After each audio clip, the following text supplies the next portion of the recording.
Assalamualaikum warahmatullahi ta'ala wabarakatuh. Alhamdulillah wassalatu wassalamu ala rasulillah wa ala alihi wa man walah. Subhanaka la ilma lana illa ma 'allamtana innaka antal alimul hakim. Rabbi shrah li sadri wa yassir li amri wahlul 'uqdatam min lisani yafqahu qawli. Rabbi zidna 'ilma warzuqna fahma. Allahumma yassir wa la tu'assir. Rabbi tamim bil khair ya Fattah ya Alim iftah lana futuhal arifin.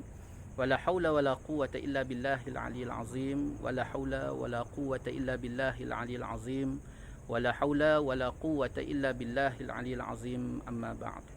قال الله تعالى في القرآن العظيم أعوذ بالله من الشيطان الرجيم بسم الله الرحمن الرحيم ألم نشرح لك صدرك ووضعنا عنك وزرك الذي أنقض ظهرك ورفعنا لك ذكرك فإن مع العسر يسرا إن مع العسر يسرا فإذا فرغت فانصب إلى ربك فرغب. صدق الله العظيم. Alhamdulillah. Selamat petang.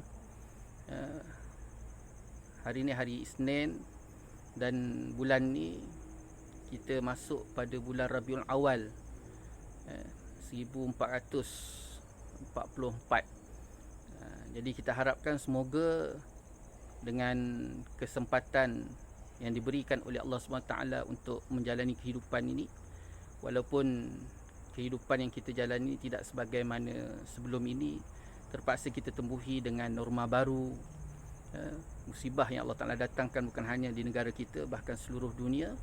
Dan kita harapkan semoga dengan norma baru, mungkin sedikit kesusahan, kepayahan, keperitan yang kita lalui ini, ada kebaikan besar yang menjadi nilaian pada pandangan Allah.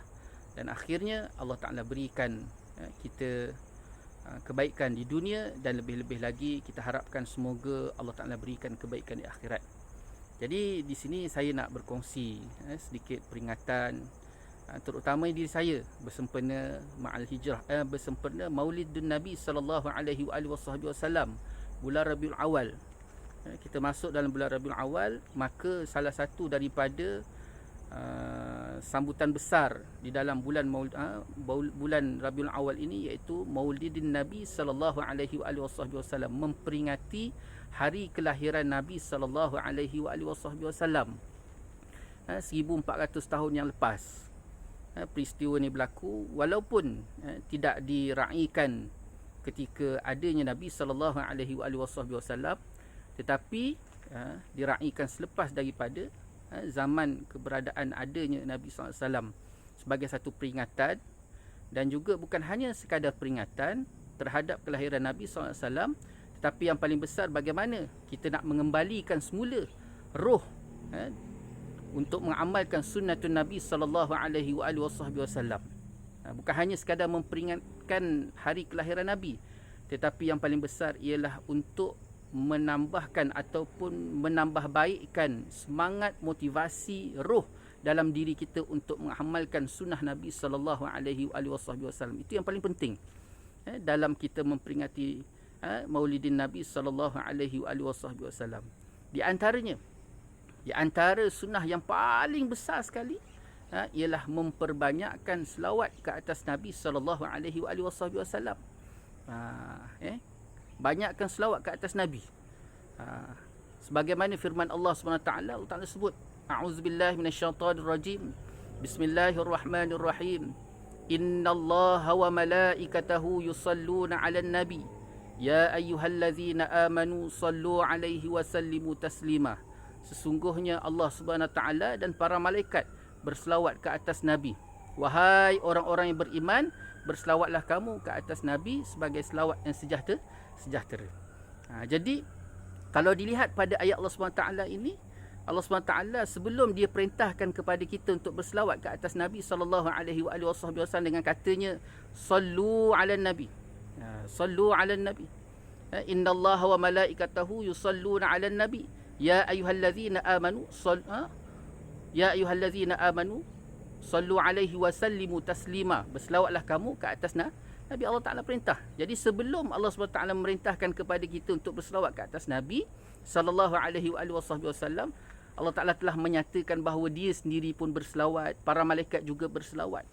Sedangkan kalau kita lihat dan kita dapati bahawa tidak ada satu amalan pun yang mana Allah Ta'ala perintahkan kepada kita untuk melaksanakan amalan tersebut, tetapi Allah Ta'ala laksanakan. Allah Ta'ala perintah kepada kita sembahyang, Allah Ta'ala tak sembahyang. Allah Ta'ala perintah kepada kita untuk melaksanakan puasa, tapi Allah Ta'ala tidak berpuasa. Allah Ta'ala perintahkan kita melaksanakan sedekah, bayar zakat, tapi Allah Ta'ala sendiri tidak buat. Begitu juga haji, begitu juga amal-amalan. Tetapi satu amalan yang nak digambarkan betapa besarnya amalan ini, iaitu berselawat. Allah Ta'ala sebelum perintahkan kepada kita untuk berselawat, tapi Allah Ta'ala sendiri berselawat. Para malaikat berselawat. Walaupun selawat Allah SWT dan selawat para malaikat itu tidak sama sebagaimana kita berselawat. Disebut oleh para ulama, Allah SWT itu berselawat ke atas Nabi dengan makna pengampunan, dengan makna rahmat, dengan makna rahmat Allah SWT ke atas Nabi. Para malaikat pula berselawat ke atas Nabi dengan makna doa, iaitu bila tika mana para malaikat berselawat dengan mengandungi makna doa, mohon pengampunan Allah ke atas Nabi. Kita pula berselawat tidak sebagaimana makna maksud selawat daripada Allah SWT dengan makna maksud yang berselawat daripada para nabi, para malaikat. Yang mana kita berselawat itu mengharapkan rahmat dan juga syafaat Nabi SAW. Jadi kalau katalah Allah SWT itu sendiri pun berselawat, para malaikat itu juga berselawat, ini apatah lagi kita yang memang kita ni umat Nabi SAW yang sangat-sangat mengharapkan kasih sayang Nabi, yang sangat-sangat mengharapkan cinta Nabi, yang besok dekat akhirat mengharapkan sangat-sangat syafaat Nabi SAW. Sehingga kan ada satu hadis Nabi SAW, Nabi SAW mengatakan bahawa besok ke akhirat amalan kita ini tidak boleh dijadikan sebagai tiket untuk masuk syurga Allah SWT. Sehingga kan para malaikat bertanya pada Rasulullah, sekalipun amalan kau wahai Rasulullah, sekalipun amalanku, Rasulullah menjawab. Lalu ketika itu kita masuk syurga bukan disebabkan daripada amalan kita, tapi kita masuk syurga disebabkan rahmat Allah SWT, diikuti juga dengan syafaat Nabi SAW yang kita perlukan. Sebabnya marilah kita memperbanyakkan selawat lebih-lebih lagi dalam bulan Maulid ini.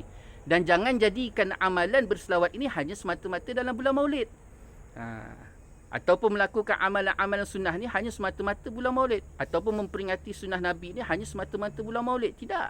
Tetapi apa yang kita lakukan dalam bulan Maulid ataupun bulan Rabiul Awal ini sebagai titik permulaan untuk mempertingkatkan lagi usaha kita, ketaatan kita dalam mendekatkan diri pada Allah dan mendekatkan diri dengan Nabi SAW. Jadi itulah saya berikan sedikit peringatan untuk diri saya dan kepada semua sahabat-sahabat.